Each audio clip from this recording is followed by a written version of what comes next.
Assalamualaikum warahmatullahi wabarakatuh.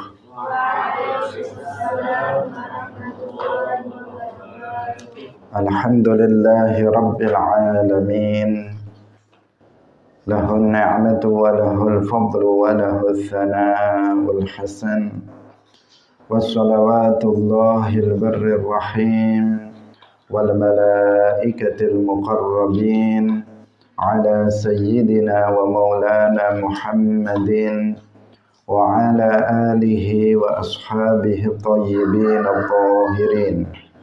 Allahumma la sahla illa ma ja'altahu sahla wa anta taj'alul hazna idza syi'ta sahla. Allahumma arzuqna al-ikhlasa fin niyyati wal qawli wal amal wa ba'du.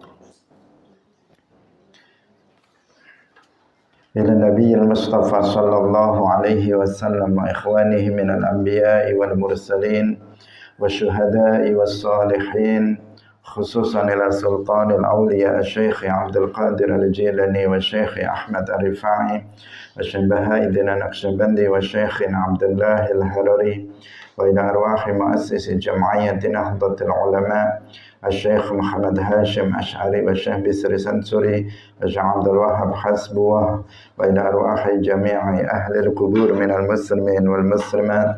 Al-Fatihah. A'udzu billahi minasy syaithanir rajim. Bismillahirrahmanirrahim. Alhamdulillahi rabbil alamin. Ar-Rahmanir Rahim. Maliki yaumiddin. Iyyaka na'budu wa iyyaka nasta'in. Ihdinas siratal mustaqim. Siratal ladzina an'amta 'alaihim ghairil maghdubi 'alaihim waladdallin. Amin. Hadirin hadirat kaum muslimin muslimat pemirsa Madu TV rahimakumullah. Alhamdulillah, kita bersyukur kepada Allah Subhanahu wa taala pada pagi hari ini. Allah Subhanahu wa taala masih melimpahkan rahmatnya kepada kita semuanya sehingga kita bisa kembali bersama-sama melanjutkan pengajian kitab Mukhtasar Ibn Abi Jamrah. Semoga Allah Subhanahu wa taala memberikan keistiqomahan kepada kita semuanya. Amin ya rabbal alamin. Salawat dan salam semoga tetap terlimpahkan kepada Nabi Agung Nabi Muhammad sallallahu alaihi wasallam, para sahabatnya, keluarganya, serta seluruh umat Islam yang mengikuti beliau ila yaumil qiyamah. Hadirin rahimakumullah, kita ikhlaskan niat kita masing-masing, kita ngaji lillahi ta'ala. Kita sampai pada hadis 227. Qala al-musannifu rahimahullahu ta'ala an Ibni Abbas radhiyallahu anhuma qala Rasulullah sallallahu alaihi wasallam asy-syifa'u fi thalathatin syarbati asalin wa syarqati mihjamin wa kayyati narin. An Ibni Abbasin, saking Ibni Abbas radhiyallahu anhuma qala wasdawuh sapa Ibnu Abbas, qala wasdawuh sapa Rasulullah sallallahu alaihi wasallam, asyifa'u utawi obat iku fi thalathatin ing dalam telung perkara. Syarbati asalin rupane suwiji ngombe madu, wa syarqati mihjamin lan nganggo alat cantuk, wa kayyati narin lan ngecos kelawan geni. Wa anha lan nyegah sapa Kanjeng Nabi ummati. Wa anha lan nyegah sapa Kanjeng Nabi ummati ing umat ingsun anil kayyi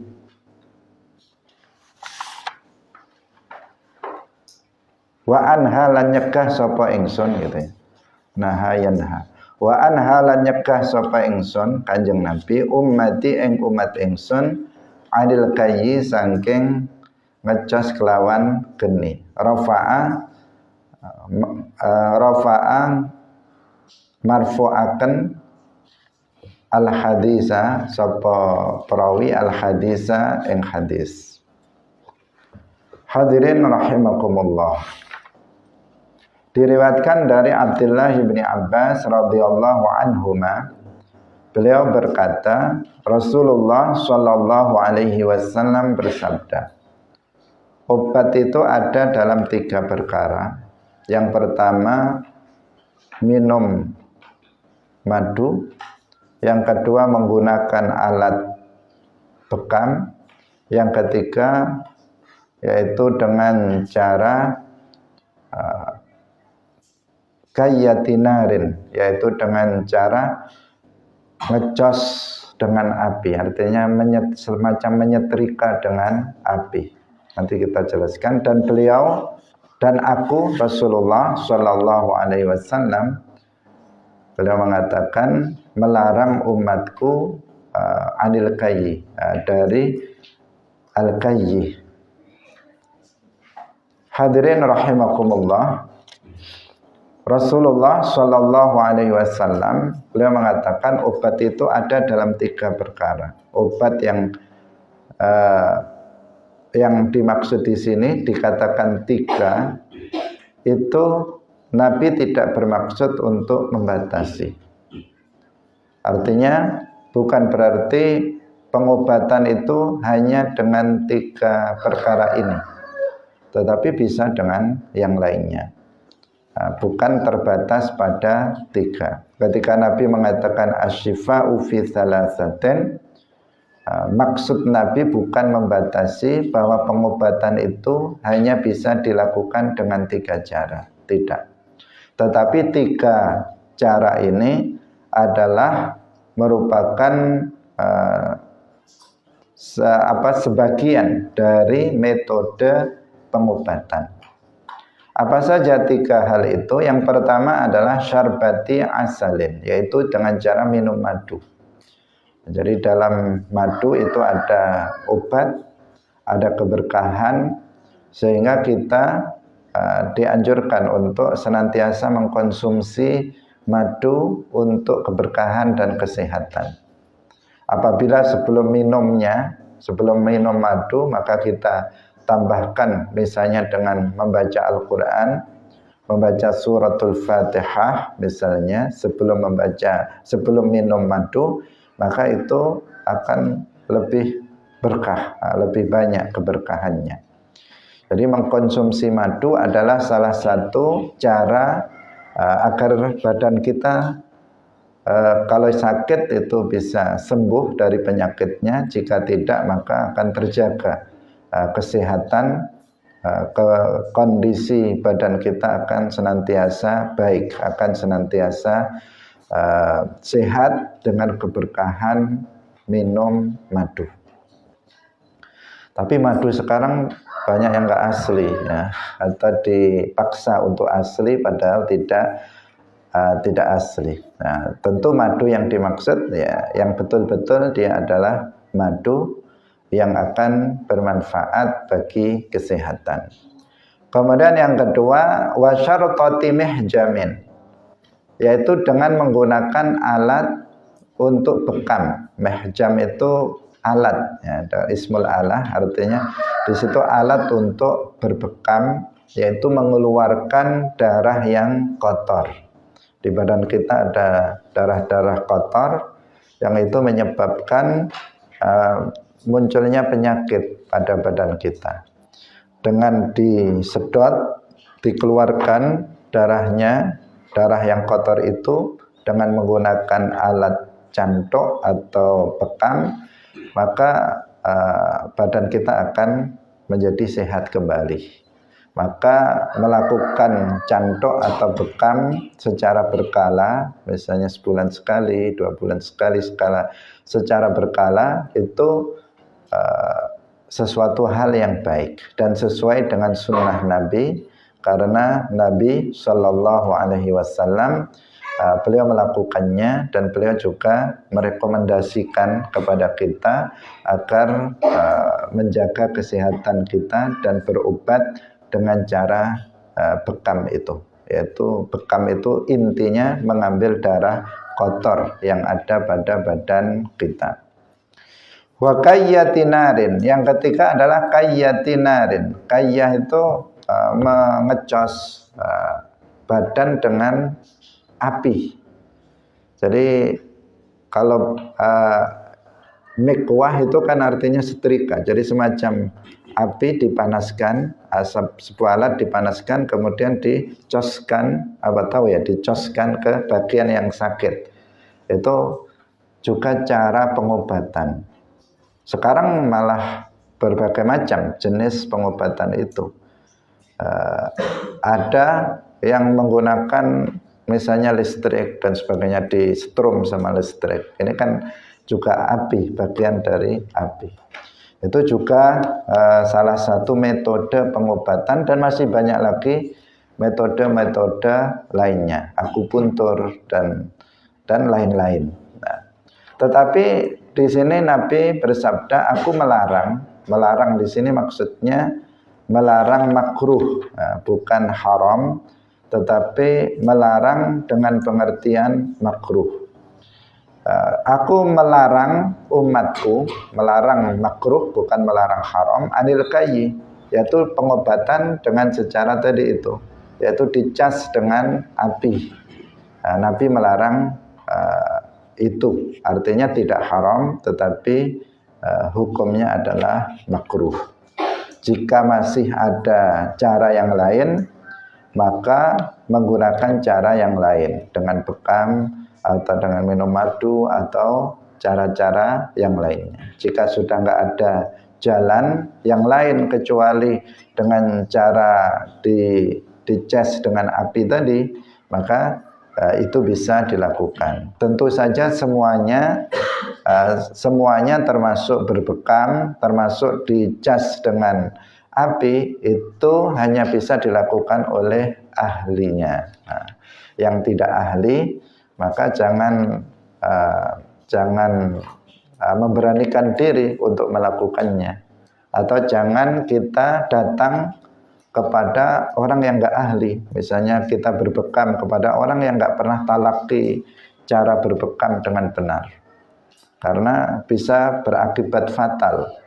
Karena ada tempat-tempat di badan kita tertentu yang itu bisa dikop untuk diambil darahnya, dibekam. Ada daerah-daerah yang tidak boleh. Kalau dipaksa nanti bisa menimbulkan penyakit, justru akan membahayakan, bahkan bisa mengancam nyawa, bisa mati seseorang jika yang membekam itu bukan orang yang ahli. Nah, semua pekerjaan memang harus dilakukan oleh orang yang ahli, apalagi dalam hal pengobatan. Jangan berobat kepada dokter palsu atau orang yang mengaku-ngaku jadi dokter yang melakukan malpraktek. Itu akan sangat berbahaya. Bukannya sembuh, tetapi penyakitnya bertambah parah, bahkan bisa berujung kematian. Apalagi dokter-dokter orang-orang yang dokter palsu yang menggunakan pengobatan modern, salah ngasih obat bisa berakibat fatal, salah ngasih pil bisa berakibat fatal bagi orang yang sakit. Hadirin rahimakumullah. Sekarang kita lanjutkan kembali. Di sini dikatakan rafa'al hadis, artinya hukum hadisnya itu adalah hadis marfu'. Meskipun sebenarnya Syekh mengatakan kata rafa'al hadis itu tidak dibutuhkan karena sudah ada kata qala Rasulullah. Ketika dikatakan qala Rasulullah, artinya hadis ini disandarkan kepada Rasulullah sallallahu alaihi wasallam. Wa ma udhifa ilan nabi itu al-marfu'. Hadis yang disandarkan kepada nabi itu adalah hadis marfu'. Artinya meskipun enggak ada kata rafa'al hadis, hadis ini adalah hadis marfu' karena sudah ada perkataan di awal qala Rasulullah sallallahu alaihi wasallam. Kita lanjutkan pada hadis berikutnya. An Abi Hurairah radhiyallahu anhu annahu sami'a Rasulullah sallallahu alaihi wasallam yaqul. Annahu satamane Abu Hurairah iku sami'a wis krungu sapa Abu Hurairah Rasulullah ing Rasulullah sallallahu alaihi wasallam. Yaqulu dawuh sapa Rasulullah fil habbati sauda. Fil habbati sauda iku ing dalem habbatus sauda jinten ireng syifaun utawi obat mingkul lidain saking saben-saben penyakit illa sama kejaba sam. Qala Ibnu Syihab, Ibnu Syihab mengatakan wasamulan utawi sam iku al mautu mati. Wal habbatu sauda lan utawi habbatu sauda iku syuniz. Artinya jinten hitam yang sudah kita kenal pada masa sekarang. Diriwayatkan dari Abi Hurairah radhiyallahu anhu bahwasanya beliau mendengar Rasulullah sallallahu alaihi wasallam bersabda. Di dalam jinten hitam kita lebih sekarang mengenalnya habbatus sauda, begitu. Al-habbatus sauda.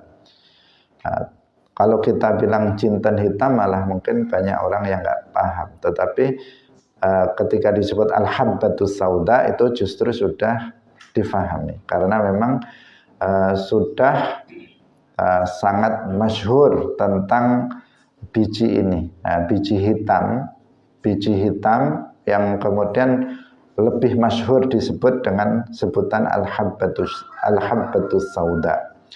Jadi dalam al-habbatus sauda itu terdapat obat dari segala jenis penyakit kecuali asam.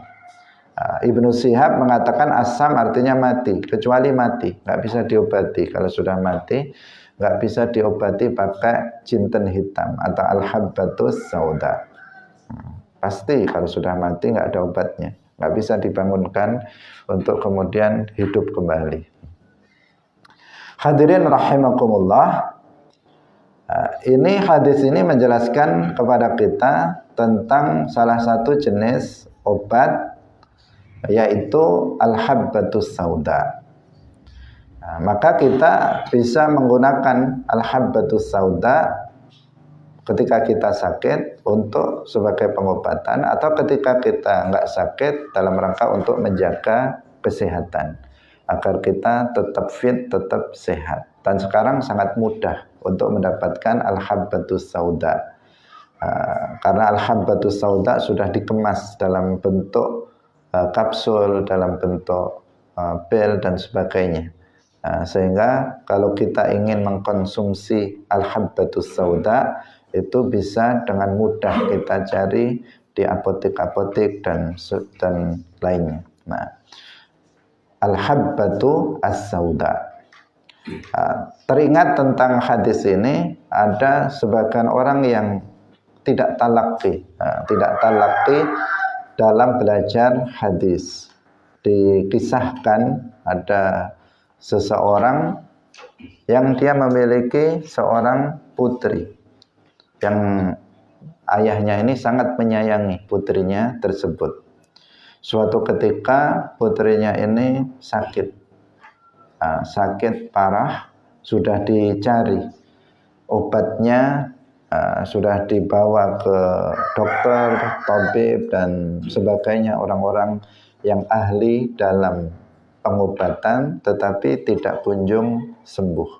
Semua jenis obat sudah diusahakan untuk kesembuhan putrinya yang sangat disayanginya tersebut.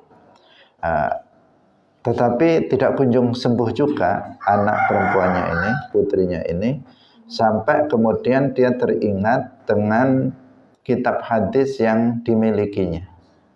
Sehingga kemudian dia buka-buka dalam Sahih Al-Bukhari, dibuka-buka, ketemulah hadis ini. Ketemu hadis ini. Tetapi orang ini belum pernah musyafahah, belum pernah talaqi hadis tersebut. Artinya dia belum pernah mendengar secara langsung dari guru tentang hadis tersebut. Dia hanya beli kitab Sahih Al-Bukhari di toko kitab, kemudian dikoleksi di lemarinya. Kemudian belum dia mentalakikannya, dia belum ngaji sama guru. Tetapi di saat genting, anaknya sudah lama sakit dan semua usaha sudah diusahakan, tetapi juga tidak kunjung sembuh putrinya tersebut. Akhirnya dia buka-buka kitab hadis Sahih Bukhari, mana tahu ada petunjuk untuk mengobati putrinya tersebut. Ketemulah hadis ini. Di sini dikatakan fil habbatis sauda syifa'un min kulli da ilassam, bahwa al habbatus sauda itu adalah, dalam habbatus sauda terdapat obat dari segala jenis penyakit kecuali mati. Tetapi karena orang ini belum talaqi, kebetulan dalam kitab yang dia miliki itu ada kesalahan cetak. Ada kesalahan cetak, atau mungkin karena sudah lama dan tidak pernah dibuka kitabnya itu, sehingga ada kotoran atau apa yang kemudian menambahkan titik pada lafil habbatis sauda dalam jinten hitam, habbatus sauda. Tapi kalau fil hayyatis sauda artinya dalam ular yang hitam terdapat obat dari segala penyakit. Akhirnya dia memahaminya sebagai ular hitam. Maka dia bersegera karena mendapatkan petunjuk dari hadis dari Nabi. Menurut dia, maka dia buru-buru mencari ular hitam. Ular hitam itu kemudian dimasak, dikasihkan kepada anaknya, dengan harapan anaknya segera sembuh dari penyakitnya. Setelah anaknya mengkonsumsi itu, kemudian mati anaknya. Bukan sembuh tetapi mati. Kenapa? Akibat dari tidak ngaji. Akibat dari memahami hadis dipahami sendiri. Dia tidak mau ngaji kepada guru. Dia tidak mau talaqi, musyafahah kepada seorang guru. Sehingga ada salah tulis, ada salah cetak, dia nggak tahu. Kemudian dipahaminya dengan pemahaman sendiri. Sehingga tidak tahu kalau di sini semestinya fil habbatis sauda, tapi dia membacanya fil hayyatis sauda. Yang harusnya jinten hitam, al habbatus sauda, itu yang obat dari segala penyakit, tetapi dia kemudian memahaminya ular hitam. Ular yang warnanya hitam itu adalah obat dari segala penyakit. Padahal itu justru ada racunnya di situ yang menyebabkan si anak itu kemudian meninggal dunia. Dan terbukti kita dari awal ngaji beberapa kitab, termasuk kitab Mukhtasar Ibn Jamrah, berapa kali kita temukan ada kesalahan cetak, dan berapa kali kita temukan ada beberapa hal yang keliru dalam hal penulisan, dan berapa kali kita ingatkan ada beberapa kata yang bisa menimbulkan kesalahpahaman yang harus diperhatikan. Karena ternyata tidak mudah bagi seseorang untuk bisa memahami hadis-hadis Rasulullah Sallallahu Alaihi Wasallam. Tidak cukup seseorang dalam memahami hadis-hadis Nabi, juga ayat-ayat Al-Quran, hanya bermodalkan bisa bahasa Arab. Itu tidak cukup. Hanya sekedar bisa bahasa Arab, itu tidak mencukupi untuk bisa memahami Al-Quran, tidak mencukupi untuk bisa memahami hadis-hadis Rasulullah Sallallahu Alaihi Wasallam. Karena itu mutlak dalam belajar ilmu agama, termasuk dalam belajar hadis, kita harus talaqi, musyafahah kepada seorang guru. Kita lanjutkan pada hadis yang berikutnya. Jadi silahkan kita untuk berobat dan menjaga kesehatan dengan mengkonsumsi al-habbatus sauda. An Abi Hurairah radhiyallahu anhu qala wasdawa sapa Abu Hurairah, qala wasdawa sapa Rasulullah sallallahu alaihi wasallam, la adwa wala tiyarata wala hamata wala safara wa firra minal majzumi kama tafirru minal asadi. Qala wasdawa sapa Rasulullah sallallahu alaihi wasallam, la adwa, ora ana penyakit nular iku maujud. Nanti kita jelaskan maknanya. Wala tiyarata, lan ora ana tiarah, wala hamata, lan ora ana hamah iku maujud, wala safara, lan ora ana safar, bulan safar iku maujud. Nanti kita jelaskan maknanya. Wa firra, lan melayu sapa sira minal majzumi, saking wong kang kena penyakit jadzab juzam, kama tafirru, kaya oleh melayu sapa sira minal asadi, saking singa. Rasulullah Shallallahu Alaihi Wasallam bersabda, la adwa, yang pertama, la adwa, tidak ada penyakit yang menular. Maksudnya bagaimana? Bukan. Nah ini kan bahaya juga kalau seseorang tidak talaqi. Kalau tidak talaqi hanya dikatakan la adwa, artinya tidak ada penyakit yang menular. Akhirnya apa? Akhirnya menentang dokter dan menentang negara. Ketika COVID-19 kemarin, yang membaca la adwa ini akhirnya apa? Disuruh pakai masker nggak mau, disuruh isolasi nggak mau. Alasannya dengan sendirinya. Artinya dengan zatnya, bahwa zatnya itu bisa menular. Tetapi menularnya itu adalah dengan takdir Allah Subhanahu wa ta'ala. Jadi menularnya itu adalah dengan takdir Allah Subhanahu wa ta'ala. Tidak ada penyakit itu yang kemudian menular, berpindah dari satu orang ke orang lain yang tanpa takdir Allah, itu enggak ada. Artinya dengan sendirinya penyakit itu pindah ke orang lain atau geser ke orang lain dengan sendirinya, dengan zatnya, itu enggak ada. Yang ada dia berpindah ke orang lain dengan takdir Allah. Karena itulah maka pada musim COVID-19 kemarin itu kan menular. Penyakit itu menular kemana-mana. Itu ada yang kena, ada yang nggak kena. Dalam satu keluarga misalnya, itu ada yang kena, ada yang nggak kena. Kenapa ada yang kena, ada yang nggak kena? Kalau dia menyebar dengan sendirinya, tanpa dengan takdir Allah, dengan zatnya dia bisa mengena ke orang lain, artinya seseorang bisa sakit dikarenakan tertular penyakit itu, tentu semua orang kena.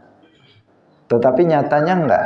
Ada orang yang meskipun dia meskipun dia bergumul dengan orang yang sakit, tetapi dia tetap enggak sakit. Ada orang yang sebenarnya enggak begitu dekat dengan orang yang kena, tetapi dia kena juga.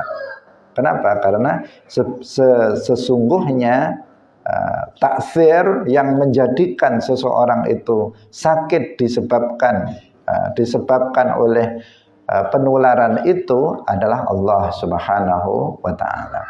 Artinya penyakit itu tidak akan menular kepada kita apabila Allah tidak berkehendak. Apabila Allah itu tidak mentakdirkannya. Dan penyakit itu akan menular kepada kita apabila Allah mentakdirkannya. Tetapi ini tidak bertentangan dengan sebuah yang disebut dengan ittikhadul asbab, yaitu melakukan sabab-sabab. Tidak bertentangan dengan itu. Meskipun kita meyakini bahwa tertularnya seseorang oleh penyakit itu adalah terjadi dengan takdir Allah. Meskipun demikian, ini bukan berarti dia tidak melakukan usaha. Bukan berarti kalau memang sudah takdirnya kena ya kena, kalau enggak ya enggak. Udah enggak usah pakai masker, enggak usah melakukan isolasi, tidak. Ini adalah namanya ittikhadul asbab. Karena sesuatu itu Allah Subhanahu wa taala menciptakan sebagian makhluk itu dengan sebab. Dengan menciptakan sebab. Saya ulangi lagi, Allah menciptakan sebagian sesuatu itu dengan menciptakan sebab. Allah misalnya menciptakan kenyang dengan sebab makan. Allah menciptakan sembuh dengan sebab minum obat. Allah menciptakan seseorang mendapatkan rezeki dengan sebab bekerja. Jadi Allah menciptakan sebagian sesuatu itu dengan menciptakan sebabnya. Seseorang itu tidak terkena penyakit apabila dia melakukan sebab-sebab, misalnya dia tidak tertular oleh penyakit apabila dia melakukan sebab-sebab, misalnya dengan dia memakai masker, dia melakukan isolasi diri, misalnya tidak kemana-mana. Ini adalah namanya ittikhadul asbab. Itu tidak bertentangan dengan tawakkul ala Allah, dan itu tidak merusak keimanan. Dalam keyakinan kita tetap meyakini bahwa seseorang dia terkena penyakit atau tertular penyakit atau tidak, itu semuanya terjadi dengan takdir Allah Subhanahu wa taala. Meskipun demikian, meskipun keyakinan kita seperti itu, tetap kita melakukan sebab-sebab atau usaha-usaha agar kita terhindar dari penyakit-penyakit tersebut atau penularan penyakit tersebut. Bisa difahami ya. Jadi yang dimaksud dengan la adwa itu adalah tidak ada penyakit menular yang dia menular dengan sendirinya, tetapi yang ada penyakit itu menular kepada orang lain dengan takdir Allah Subhanahu wa ta'ala. Jadi berarti ada penyakit itu menular, tetapi menularnya kepada orang lain itu dengan takdir Allah, bukan semata-mata penyakit tersebut. Kalau kita misalnya, kalau seseorang atau kalau penyakit itu misalnya berpindah ke kita, tetapi Allah tidak mentakdirkan kita sakit karena penyakit itu, maka kita tidak sakit. Hadirin rahimakumullah, ada sebagian orang juga yang sudah melakukan sebab-sebab. Dia sudah pakai masker kemana-mana, tapi kena juga dia. Ada juga yang seperti itu, yang itu menunjukkan bahwa memang yang ditakdirkan oleh Allah itulah yang akan terjadi. Wala tiyarata. Kemudian yang kedua, tidak ada tiyarah. Tiyarah itu tasya'um bit-thair. Artinya menjadi pesimis karena seekor burung. Jadi dia menerbangkan burung, misalnya, kalau burungnya ini dia terbang ke kanan, oh ya ini berarti baik, kita laksanakan. Kemudian burungnya ternyata terbang ke kiri, oh kalau begitu nggak jadilah, ini kayaknya ada tanda-tanda buruk ini. Nah, ini namanya apa? Tiyarah. Jadi dia menganggap baik dan buruk itu menggunakan pertanda burung, pertanda seekor burung. Ini tidak diperbolehkan di dalam Islam yang seperti itu. Kebaikan atau keburukan tidak ditentukan atau tidak ditentukan oleh tanda-tanda yang diperlihatkan oleh seekor burung. Wala hamata, dan tidak ada hama. Hama itu pesimis untuk melakukan sesuatu karena hama. Hama itu semacam burung juga, burung hantu. Buma, burung hantu. Ada burung hantu. Jangan-jangan besok ada orang mati ini. Atau ini kayaknya ada orang mati karena ada burung hantu. Atau ada musibah dan sebagainya. Ada bala yang akan datang. Itu nggak boleh seperti itu.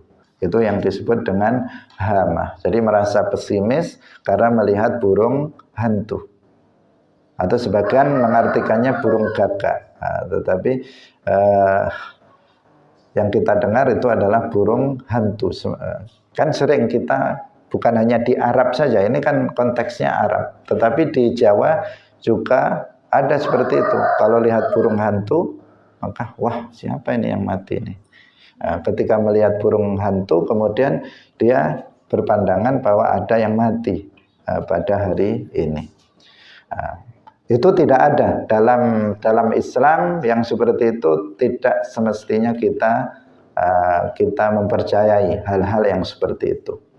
Kemudian wala safara, tidak ada safar. Safar, bulan safar. Artinya seseorang pesimis dengan bulan safar. Dengan mengatakan bahwa bulan Safar ini adalah bulan turunnya bala, turunnya berbagai macam penyakit dan sebagainya. Itu enggak ada yang seperti itu dalam keyakinan umat Islam. Karena itu harus diwaspadai, Kita harus meyakini bahwa segala sesuatu terjadi dengan takdir Allah Subhanahu wa taala. Tidak ada sesuatu yang terjadi, baik itu musibah, bala, sesuatu hal yang tidak baik, kecuali jika Allah Subhanahu wa taala telah mentakdirkannya. Karena seseorang jika mengikuti hal-hal yang seperti ini, maka seseorang akan bisa meyakini keyakinan yang bertentangan dengan keyakinan Islam ahli sunnah wal jamaah. Wa firra minal majzumi kama tafirru minal asadi. Berlarilah kalian dari orang yang punya penyakit juzam, lepra, sebagaimana kamu lari dari harimau atau singa. Kalau ada singa, bagaimana kamu larinya? Sekencang-kencangnya. Karena singa larinya juga kencang. Kalau kamu jalan biasa ya diterkam. Maka larilah kamu sekencang-kencangnya dan sejauh-jauhnya ketika ada seseorang yang berpenyakit lepra atau juzam. Penyakit ini penyakit yang badannya itu memerah, kemudian menghitam, kemudian anggota badannya itu terpotong-potong. Misalnya jarinya di sini tiba-tiba jatuh, terpotong, kemudian jatuh, akhirnya habis. Kemudian ke sini badannya merotoli, terpotong-potong karena penyakit tersebut. Itu penyakit juzam. Dan itu penyakit yang menular, menular dengan takdir Allah. Tadi sudah kita bahas, menular dengan takdir Allah. Lah kalau ada seseorang berpenyakit seperti itu, maka segera pergi. Artinya jauhi, jangan mendekat, karena itu bisa menular ke kita. Nah, ini hadis yang di sini menunjukkan apa? Menunjukkan bahwa kita itu dianjurkan, diperintahkan untuk ittikhadul asbab. Kita harus melakukan usaha-usaha yang bisa menyebabkan kita tidak tertular, tidak terkena oleh penyakit. Meskipun tadi dikatakan la adwa, nggak ada penyakit yang menular kecuali dengan takdir Allah. Meskipun begitu, kita diperintahkan untuk melakukan sebab usaha agar kita tidak terkena penyakit. Nah, salah satu usahanya kalau ada orang kena penyakit menular, kita hendaknya menjauh. Kalau biasanya orang yang kena penyakit ini kemudian diisolasi diri, dijauhkan dari masyarakat, dijauhkan dari anggota keluarga karena berbahaya kepada orang lain. Biasanya disendirikan orang yang kena penyakit seperti ini. Wal'iyadzubillah, semoga kita dijauhkan dari penyakit-penyakit yang sangat buruk seperti ini. Nah, hadirin rahimakumullah, jadi perintah Nabi ini menunjukkan perintah kepada kita bahwa kita harus melakukan sebab-sebab sehat. Biar kita sehat itu bagaimana caranya? Agar terjaga kesehatan kita. Agar kita itu bisa sembuh dari penyakit kita itu bagaimana? Berobat dan seterusnya. Agar kita bisa terhindar dari penyakit itu bagaimana? Kita melakukan hal-hal yang seperti itu. Nah, buktinya Nabi mengatakan wafirra minal majdumi kama tafirru minal asadi. Padahal Nabi meyakini bahwa segala sesuatu terjadi dengan takdir Allah. Orang sakit atau enggak sakit itu sesuai dengan takdir Allah. Meskipun seseorang dekat dengan orang yang sakit, kalau Allah tidak mentakdirkan, dia juga enggak sakit. Tetapi meskipun begitu, ternyata Nabi memerintahkan, larilah kalian dari orang yang kena penyakit lepra, seperti halnya kalian lari dari singa, yang menunjukkan bahwa kita harus melakukan usaha untuk menghindarkan diri dari segala bentuk macam penyakit. Hadirin rahimakumullah, bisa difahami ya. Jadi ini tidak bertentangan dari pernyataan Nabila Adwa itu tidak bertentangan dengan wafirra minal majdumi kama tafirru minal asadi. Tetapi justru saling melengkapi, saling menjelaskan. Sehingga Nabi perlu menjelaskan di bagian akhir dari hadis ini, wa firra minal majdumi kama tafirru minal asadi. Hadirin rahimakumullah, kita lanjutkan pada hadis yang berikutnya. An Abi Juhaifata radhiyallahu anhu qala fara'aitu Bilalan ja'a bi'anazatin farakazaha. An Abi Juhaifah, saking Abi Juhaifah radhiyallahu anhu qala dawuh sapa Abu Juhaifah, fara'aitu nuli ningali sapa ingsun Bilalan ing Bilal bin Rabah, muadzin Rasulullah sallallahu alaihi wasallam. Ja'a wastaqa sapa Bilal bi'anazatin kelawan tongkat, semacam tongkat. Anazah itu semacam tongkat yang dia lebih panjang dari tongkat, tetapi lebih pendek dari tombak. Jadi lebih pendek dari tombak tapi lebih panjang dari tongkat. Kalau tongkat yang dipakai orang tua itu atau yang enggak tua juga kayak tongkat, nah itu masih lebih panjang dari tongkat itu tetapi lebih pendek dari tombak. Itu namanya anazah. Awas, diberi harokat anazah. Anazah nunnya itu di fathah. Nunnya di fathah, bukan anzah, bukan bi'anzah. Karena orang yang nggak talaki lagi, kita sering memperingatkan itu karena bahayanya nggak talaki dalam belajar ilmu agama. Ada sebagian yang membacanya bi'anzatin, padahal anazah dengan anzah itu maknanya beda. Kalau anazah tadi semacam tongkat tadi. Tapi kalau anzah dengan sukun itu artinya kambing betina. Artinya kambing betina. Jadi kalau bi'anzatin artinya datang dengan membawa kambing betina. Nah, kan jauh sekali. Padahal apa? Bi'anzatin itu dengan anzah. Bi'anazatin ya, bi'anazatin dengan tongkat. Semacam tongkat tetapi dia lebih panjang dari tongkat itu, kemudian lebih pendek dari tombak. Farokazaha nuli nancepaken sapa Bilal ing anazah.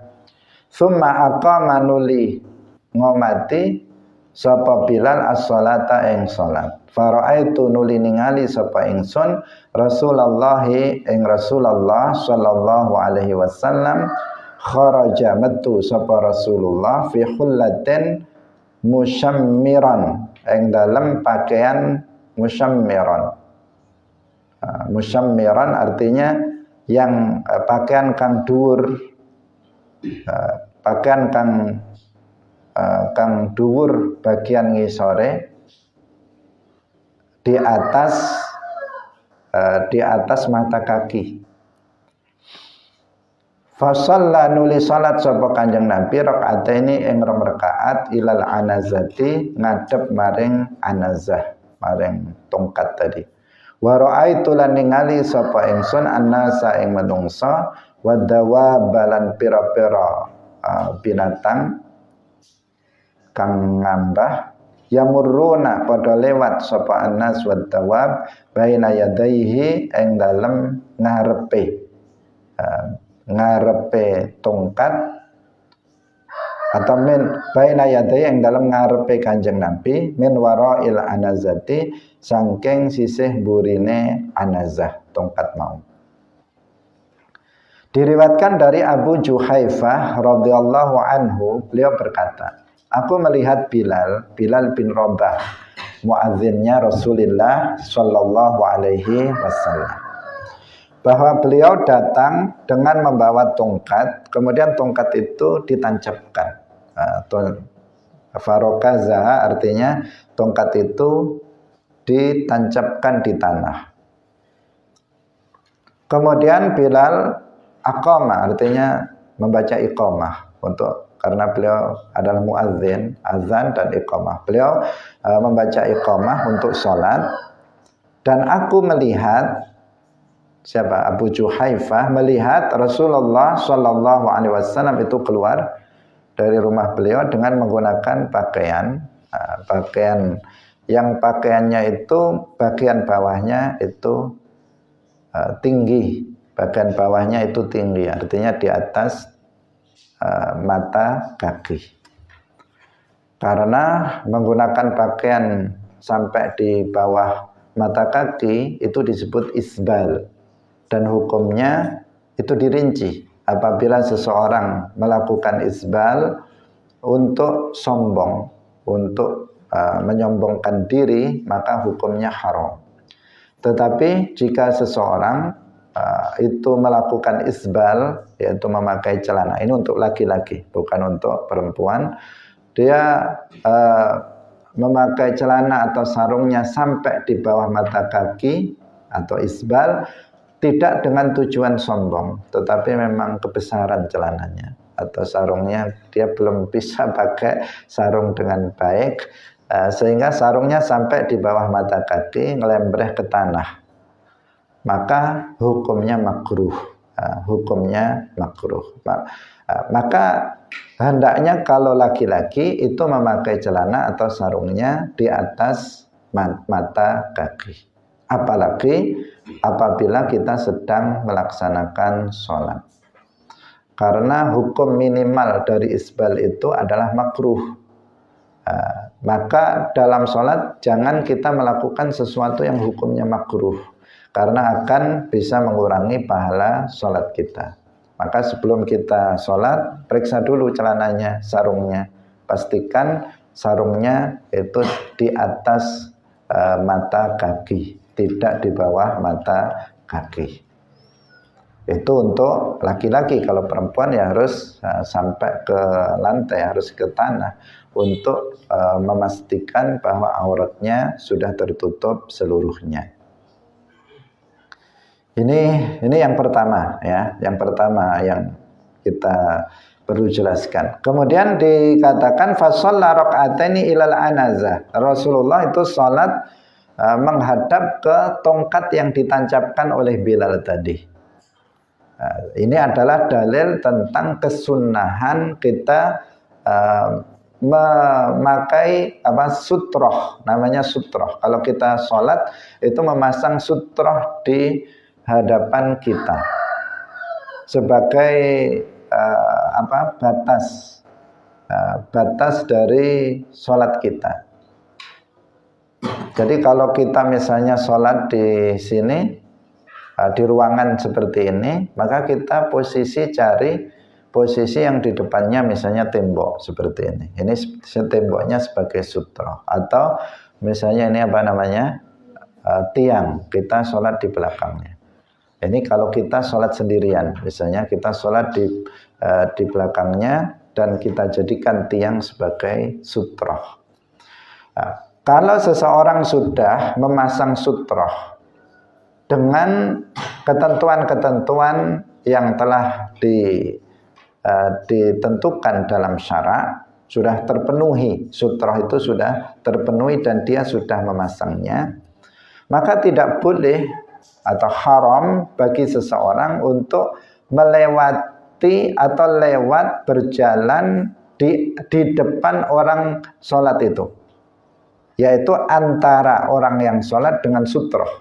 Jadi kalau kita misalnya saya sholat di sini menghadap ke tembok, maka nggak boleh ada seseorang sholat di depan saya, dia berjalan.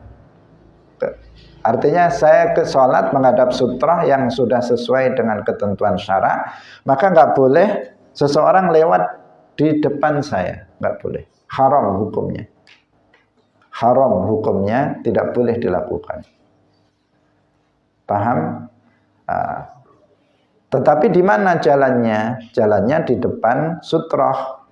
Kalau tembok jelas di luar rumah jadinya. Tapi kalau di tiang seperti ini, maka dia berjalannya setelah tiang. Nggak boleh di antara orang yang sholat dan di antara tiang berjalannya. Dia boleh di sininya. Di depan, atau di sini bahasanya warok, artinya yang di belakangnya tiang, dia boleh. Ini Nabi di sini memasang seperti tongkat di depannya. Yang memasangnya Bilal. Setelah Nabi sholat, orang-orang jalannya di mana? Bukan di antara Nabi dan tongkat, tetapi berjalannya di belakang.